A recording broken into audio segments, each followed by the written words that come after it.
हाथी मत लाजे घोड़ा मत लाजे राजा रे खुशी को वे देवा मन दिया जी लाजे रे खुशी कहे वाण लेवा मत दिया जी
भागवत वारो ज्ञान लेवा मत तू याद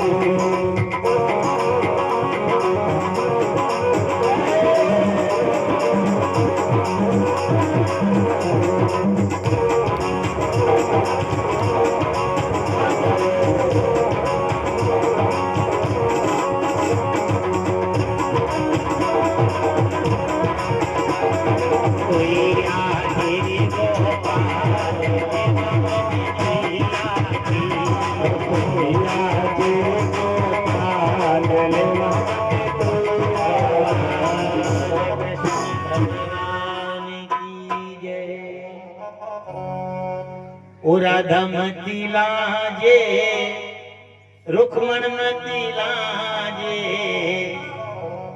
लाजे रे भागवत वारो ज्ञान ए लेवा मने तुई आजे तुई आजे रे गोपाल लेवा मने तुई आजे।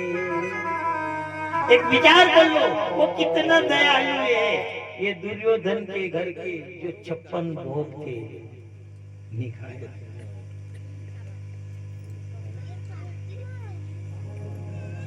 रींज जाता है वो दाता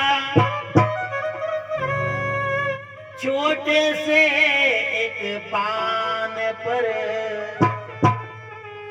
भाव बिना थूको नहीं गाड़ी भर समान रींज जाता है दाता वो छोटे से पांदड़े पर वो रींज जाए तो एक पांदड़े पर रींज जाता है एक पत्ते पर रींज जाता है और अगर नहीं रींजे तो आपके घर चाहे गाड़ी भर अगर आपके पास धन है वो थूके तक नहीं टाल देता है। इधर जब भगवान प्रण करके गए भगवान कृष्ण ने कहा कि फैसला युद्ध में भूमि में होगा जो सुई की नोक कह रहा है वो बाण की नोक पर होकर के रहेगा। इधर भीष्म पितामह ये बात जान गए। भीष्म पितामह ने कहा कि देखो हाँ एक बात और है दुर्योधन तो मूर्ख था दुर्बुद्धि था और दुर्योधन की पत्नी थी जिसका नाम था भानुमति। भानुमति वो सुयोग्य थी। इधर दुर्योधन को भेजा कि जाओ जिसने बाण की नोक बताई है तुम उसी से सहायता मांगने के लिए जाओ। अब दुर्योधन गया। अब मूर्ख था वो तो अब गिर के तो आता ही नहीं उसे। अब भगवान कृष्ण सोए हुए थे। भीष्म पितामह ने समझाया तू जा और मरेंगे तो मरेंगे पर कभी एक दो बच गए तो भला हो जाएगा। अब दुर्योधन को भेजा तो दुर्योधन गया आपसा गया तो भगवान की सहायता मांगवा भी गया तो भगवान के माथा के मारी जय ने उठा। इधर अर्जुन भी गया। भगवान सोए हुए थे। अर्जुन चरणों की ओर गए वो खड़े। इतनी देर में तो भगवान की आंख खुली। भगवान कृष्ण ने देखा आओ अर्जुन कब आए। इतनी देर में आपसा पासे की बोलिया पहला तो मुंह आया। भगवान ने क्यों आया वेगा साहब हमारी तो नजर जन के ऊपर पड़े बड़ा दर्जा उन्हीं का है। मांगने का हक तो मैं अर्जुन को ही दूंगा। इधर दुर्योधन ने कहा पहले मैं आया हूं। उन्होंने कहा आया होगा चुप हक तो मैंने अर्जुन को दिया है पर हाँ इससे पहले सुन लो मांगने से पहले एक और मैं रहूंगा एक और मेरी चतुरंगिनी सेना रहेगी। मेरी सेना युद्ध करेगी मैं युद्ध नहीं करूंगा। अब दुर्योधन ने विचार करो कि युद्ध नहीं करो तो फिर आपने काहे के लिए लिया।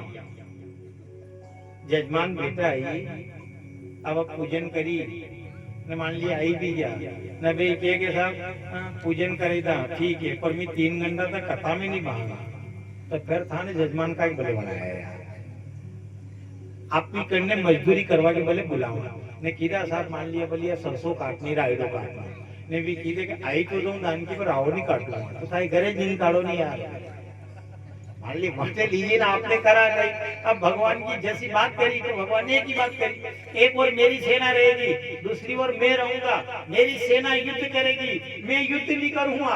अब मांग लो जो मांगना हो पहले अर्जुन को यज्ञ देता हूं मैं। इधर दुर्योधन ने कहा युद्ध नहीं करो तो कोई आरती करा आपकी लीजिए। ये भाव दुर्योधन का था पर इधर अर्जुन से पूछा अर्जुन मांगो क्या मांगना चाहते हो।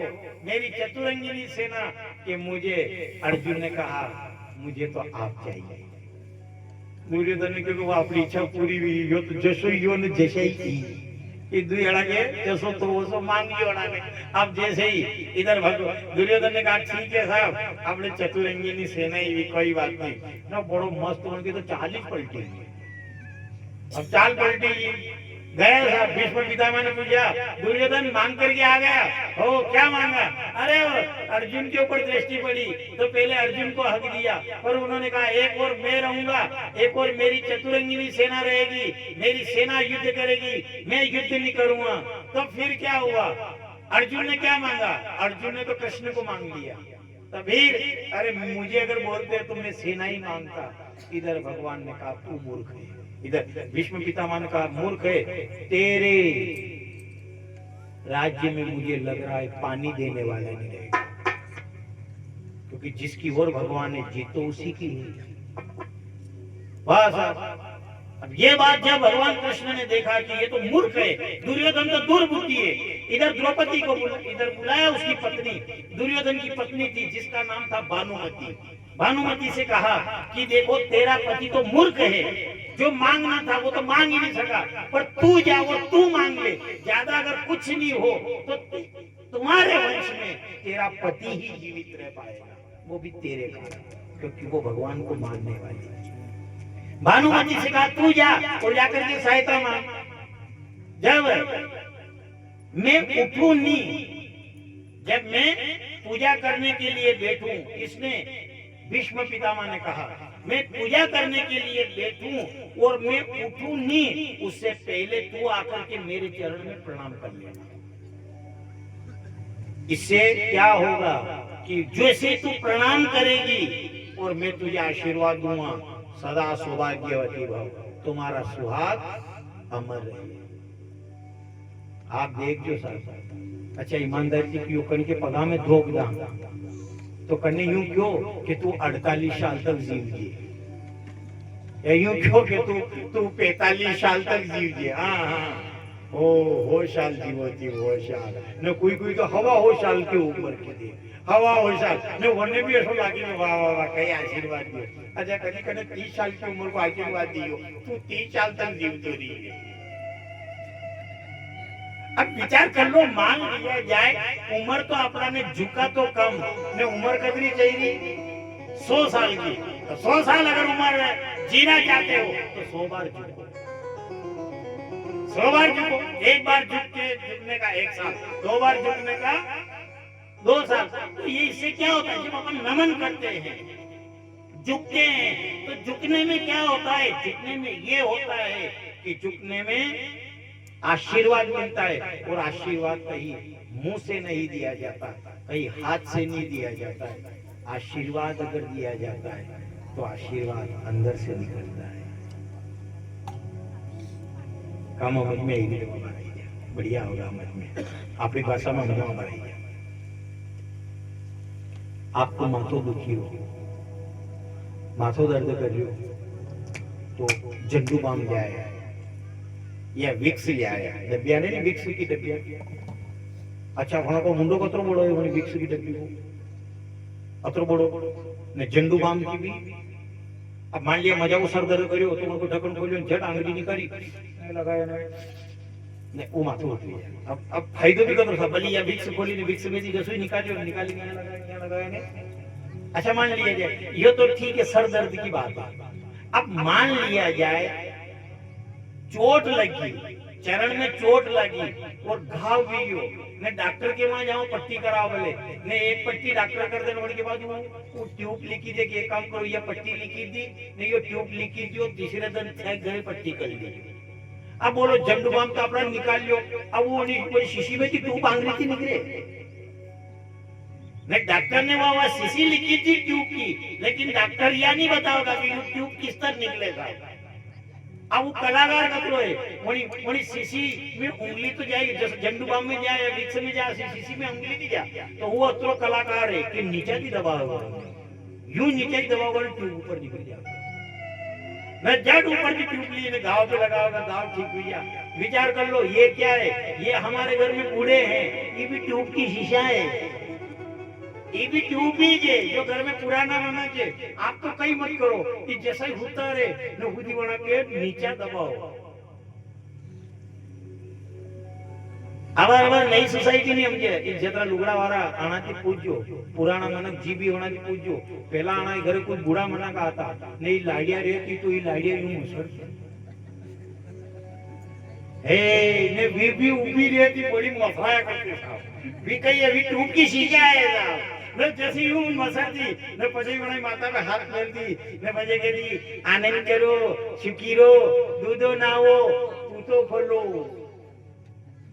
हे नहीं साहब ट्यूब नीचा दबाए ने क्या निकलो साहब ने अबे की लाइडिया, अबे की तो यहाँ नहीं दबाए बड़ा की इच्छा वे के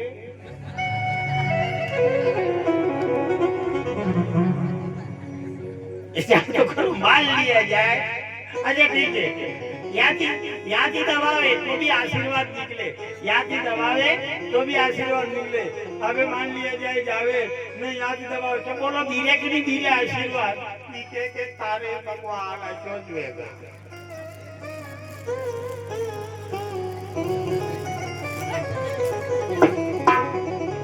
ये क्या है? यही तो निकलता है आशीर्वाद। ये किसने? भीष्म पितामह ने कहा तेरा पति तो मूर्ख है, ये बचने वाला नहीं है। पर हे भानुमति, तू ऐसा करना कि जब मैं पूजा करने बैठूं उस समय तू आना और आकर के मेरे चरण में प्रणाम करना। तू प्रणाम करेगी, मैं उठूं नहीं उससे पहले तो मैं तुझे आशीर्वाद दूंगा, सदा सुहागन रहो। ये सौभाग्यवती का आशीर्वाद दे दूंगा। मजाल है भगवान कृष्ण भी दुर्योधन को नहीं मार सके, ऐसा आशीर्वाद। बस भीष्म पितामह ये द्रौपदी को समझा करके और चले गए। अब भीष्म पितामह पूजा करे और वो उठे नहीं उससे पहले। अब द्रौपदी तो गरीब थी, भानुमति को भीष्म पितामह समझा दिया। अब यहाँ भगवान कृष्ण ने द्रौपदी को बुलाया, चल। द्रौपदी ने कहा अरे काना कहाँ चलना, तू तो चल। अरे तैयार तो तैयार नहीं, तू तो जैसी है वैसी चल। और जैसे ही भगवान थोड़ी दूर खड़े रहे, जा। भीष्म पितामह ने आंखें बंद कर रखी थी, पूजा कर रहे थे। अब द्रौपदी से कहा जा और जाकर के प्रणाम कर ले। अब भीष्म पितामह ने तो मालूम था कि भानुमति को कह करके आया था मैं। जैसे ही द्रौपदी ने आंखें बंद की भीष्म पितामह की, आसन से नहीं उठे उससे पहले चरण में हाथ लगाया। भीष्म पितामह की आंखें बंद थी, माथे के ऊपर हाथ रखा और कहा जाओ सदा सुहागन रहो। बस द्रौपदी तो आशीर्वाद लेकर के चली गई। ई बई से आया गई भैया, कहा कि बड़ा घर का है, टेम नहीं मिले सर। एक और वो लफड़ो गुणों है, एक और लफड़ो है सब घर में। देखियो 3-4 लाड़ी अगर करके घर में नहीं तो एक लाड़ी ज्यादा होशियार है। ज्यादा होशियार है वह घर छोड़ी के ही जावण की उम्र घर में जा रही जी की कम होशियार है। नहीं तो कतावे तो वण के काम करियो नहीं करियो खुद भी तो खुद कथा में थैली लेती ने वो तो जैरी कथा। अब ये हो रहा जी के कई तरह बेटा आनको क्या तो ताली पड़ी तू समझदार है बाकी हाँ कई याद नहीं मुँह माजी लूँ बढ़ता नहीं शबी वो छोटी बारी के थी समझदार भी बेटा रो यार। ये ज्यादा समझदार है, ये ज्यादा ब्याह शादी में भी नहीं चाहिए क्या समझदार है सर। પણ जिंदगी घर की घर में जे नहीं काम समझवाना है। कथा को भी आनंद जावे ने ब्याह शादी को भी आनंद जावे ने वगैर समझदार है जिंदगी को आनंद। अब मान लिया ये पैसा समझदार था, बड़ा घर करता હવે ઈ તૈયાર હું અને તૈયાર વ્યા में लग गया ने बड़े वहां गया। इधर तो भीष्म पितामह ने तो पोथी पावड़ा सब बांध लिया, ये चलिया ने भानुमति के पितामह आशीर्वाद होनी। भीष्म पितामह ने देखा कि अभी दपोरा अच्छा कदी सब्जी वारो आतो होगा, सब्जी वारो आतो होगा आतो तो भैया कदी उंधारा में तो आतो होगा। अच्छा ईमानदारी देखो ताजी सब्जी कौन लेगा जो गांव में भरियो ने पहला नंबर में जने सब्जी ली कायदा की सब्जी वो लेगा बोली कम लेगा ना पासे ये सब आका गांव में सब्जी में सीधे ना वणपावी मड़ान दी ने कीलड़ी ने ये सीधी दे सभी ने पासे वो आखिरी में आवे क्या बार कई भाव दिया वणन को 10 रुपया में उधरो ये सब पेटी 10 रुपया पे अब वो कीधे आतरा लावे अब वो आतरा लावे क्या कोई लाया 10 रुपया में उधरो वरना आधा भी नहीं निकले हो कोई तो मड़ान दिया कोई कैसा ये साथ मिलेगा वाले तो अब जैसे भानुमति आई भानुमति ने आकर के कहा आशीर्वाद दो। भीष्म पितामह ने कहा कौन सा आशीर्वाद है परंतु के सब वाले दोनों मैंने आशीर्वाद आपने क्यों तो भीष्म पितामह को दही वजह आशीर्वाद मिलेगा वो तो पहले कौन आई पहले आशीर्वाद देखने के लिए कौन आई तो वो तो गरीब थी छोटे घर की थी वो ले गई भीष्म पितामह को अपनी। एक बात और अपनी निमित्ती जी के जात्री में तो नहीं गया कि गया के भाव आवे ने जाओ तो बावजी जशय आया बावजी आया ने माता भात मिले तो आप लोग काम खते हुए वन के बाद तो पाप काटना जो जैसे ढोल वाजे ने ये थी बावजी आया न बावजी मणि मणि मणि थानक पे जઈને दे न जड़ हाथ भर के एक ही हाथ जो हाथ भर को न जो जड़ के पड़ाइयो न बावजी के मेरे न माथा पे हाथ रखो काम मनपत फटे ऐसे कई को नहीं था भले भी 56 महाराज ने 57 महाराज कैसे ही महाराज वो पजे कई को पसंद भी आका देगा कतरा आया वो हजूरियो कहेगा नहीं आया एक ही है के बेकी है नहीं आया बेकी है अबे कतरा आया अबे बेकी है अबे वळाने मालम पाप काटनो जे जात्री टाइम को तो मला भगवान ने कने टाइम है जो आया है मान लिया आया और उसने हाथ रखा और कहा जाओ तुम्हारा काम फटे काम फटे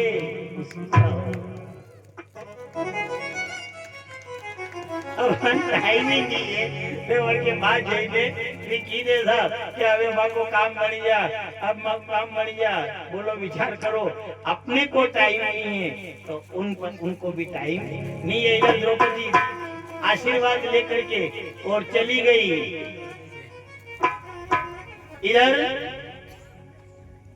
जब द्रौपदी आशीर्वाद लेकर के चली गई इधर भानुमति आई उस समय भीष्म पितामह हार गए भीष्म पितामह ने देखा अब कोई बचाने वाला नहीं है कौरवों को कोई नहीं बचा सकता है जब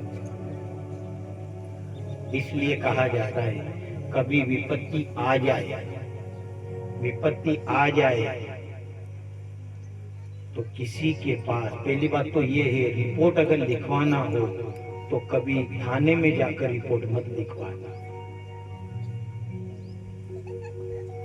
इधर द्रौपदी ने रिपोर्ट लिखवाई थी भगवान कृष्ण के पास में जाकर के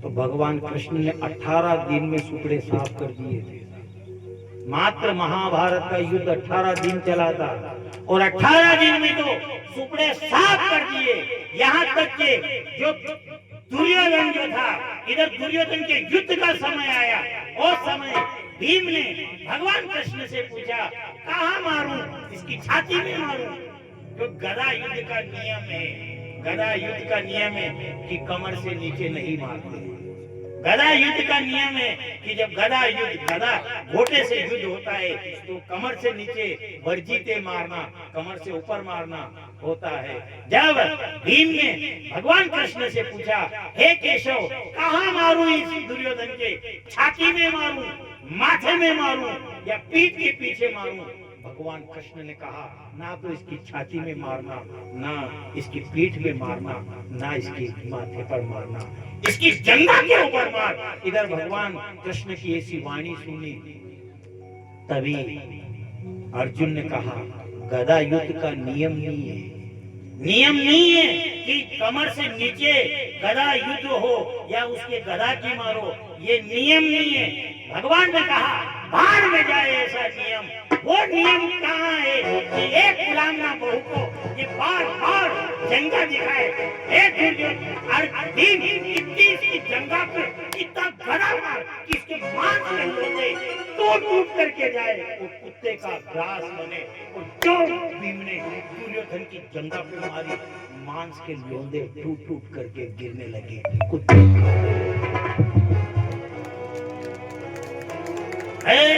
का ग्रास बना दिया भगवान के कहने पर इधर जैसे ही युद्ध समाप्त हुआ इधर चले गए आधी रात के समय दुर्योधन पड़ा हुआ था एक विचार करना नीच अगर कोई होगा तो उसकी बुद्धि भी नीच जैसी ही होगी पड़ा हुआ था वो मौत की प्रतीक्षा कर रहा था पर अश्वत्थामा आया अश्वत्थामा ने दुर्योधन से पूछा आपकी क्या इच्छा है तो कायदा की बात तो यह है वो ब्राह्मण को बालक को यूं ही की देता कि मुझे मरवा जाए मैंने गीता जी नहीं दे पर हाँ दुर्योधन ने कहा हे अश्वत्थामा 5 पांडव जो है वो सोए हुए हैं उसके सिर को काट करके लिया तुझे आधा राज्य दे दूं मरा पड़ा फिर भी नियत मारने की इधर जिस कक्ष में 5 पांडव सोए हुए थे वो अश्वत्थामा आए उससे पहले भगवान कृष्ण ने उन पांचों को वहां से निकाल करके दूसरे कक्ष में प्रवेश कर दिया और वहां 5 द्रौपदी के पुत्र सोए हुए थे, उन 100 पुत्रों को सुला दिया। इधर अश्वत्थामा आया, सोए हुए पुत्रों का सिर काट करके और दुर्योधन के पास में ले गया। दुर्योधन ने देखा, इधर जैसे ही पकड़ा तो जो युधिष्ठिर का बेटा था उसका माथा एकदम टूट गया, अर्जुन का बेटा था उसका भी टूट गया, इधर भीम का जो बेटा भीम जैसा था दबाया वो टूट गया। इधर दुर्योधन ने कहा भीम का सर इतना कमजोर नहीं हो सकता है, ये कौन है? तब जाकर ज्ञात हुआ कि ये तो उन पांचों पांडव के 5 पुत्र हैं। सवेरा हुआ, जब सिर नजर नहीं आए, सभी के धड़ पड़े हुए थे। द्रौपदी ने कहा जीवित हो या मृतक हो हमको अश्वत्थामा चाहिए। भीम भी गया, अर्जुन भी गए। इधर अर्जुन को देखा तो भीष्म अश्वत्थामा घबरा गया और इधर जाकर के जब दोनों के युद्ध हुआ, जब अश्वत्थामा हारने लगा, हारते हारते में अश्वत्थामा ने ब्रह्मास्त्र चलाया। भगवान कृष्ण से प्रार्थना करी अर्जुन ने, क्या करूं? भगवान कृष्ण ने कहा इस अश्वत्थामा के ब्रह्मास्त्र को ब्रह्मास्त्र से रोको। अब इधर से अश्वत्थामा ने ब्रह्मास्त्र चलाया, अर्जुन ने भी ब्रह्मास्त्र चलाया, दोनों के ब्रह्मास्त्र टकराए। उन टकराने से एक अग्नि प्रज्वलित हो गई, सब देवता प्रकट हो गए, कहने लगे ये क्या है? दोनों की ब्रह्मास्त्र से जो अग्नि प्रकट हो रही है, इससे तो ये ब्रह्मांड समाप्त हो जाएगा। तुम ऐसा करो, अपने अपने ब्रह्मास्त्र को लौटा दो। अब अर्जुन तो छोड़ना भी जानते थे, लौटाना भी जानते। उन्होंने छोड़ा, लौटा लिया, वापस कर लिया उस ब्रह्मास्त्र को। यह अश्वत्थामा छोड़ना जानता था पर लौटाना नहीं जानता। इधर अर्जुन का जो पुत्र था अभिमन्यु, उसकी पत्नी उत्तरा थी, वो गर्भवती थी। उसने देखा इनका वंश जो है वो इसके पेट में पल रहा है। इधर उसने वो ब्रह्मास्त्र अश्वत्थामा ने उत्तरा के गर्भ के ऊपर छोड़ा। उत्तरा का गर्भ वो खंडित करने लगा। उत्तरा भगवान कृष्ण की शरण में गई, भगवान कृष्ण उसकी कुक्षी के अंदर प्रवेश कर गए और 9 महीने तक उस बालक की भगवान कृष्ण ने कुक्षी में रक्षा करी। जब जन्म हुआ उस बालक का, उसी समय ब्राह्मणों को बुलाया तो ब्राह्मणों ने देखा, देख करके कहा इस उत्तरा के गर्भ से जो बालक हुआ है, अर्जुन का जो पोता हुआ है, इस बालक की रक्षा साक्षात परमात्मा ने करी और उन परमात्मा के दर्शन में, प्रतीक्षा में इसकी उम्र व्यतीत हो जाएगी, इसलिए इसका नाम परीक्षित आता है। ये एक योद्धा बालक होगा, ब्राह्मणों का भक्त होगा। जब जब ब्राह्मण कहेंगे तब तक ये अश्वमेध यज्ञ करेगा। पर एक ब्राह्मण बालक के श्राप द्वारा शापित होकर के ये गंगा किनारे जाएगा और गंगा किनारे पूरी भागवत को श्रवण करेगा। इस प्रकार बता करके और वो ब्राह्मण परीक्षित का नामकरण करके चले गए। इधर पांडवों ने देखा कि अमन ने क्योंकि महाभारत का युद्ध किया है, तो अब कलयुग का आया हुआ देखा उन्होंने कि अत्याचार भी हुआ है, जो घर घर की लड़ाई हुई, तो क्या करे उस पाप को क्षय करने के लिए ये हिमालय पर्वत पर अपने बेटे परीक्षित को राज्य दे करके चले जाते हैं। इधर परीक्षित जो था भगवान का भगत था, भजन करने लगा भगवान की, कहने लगा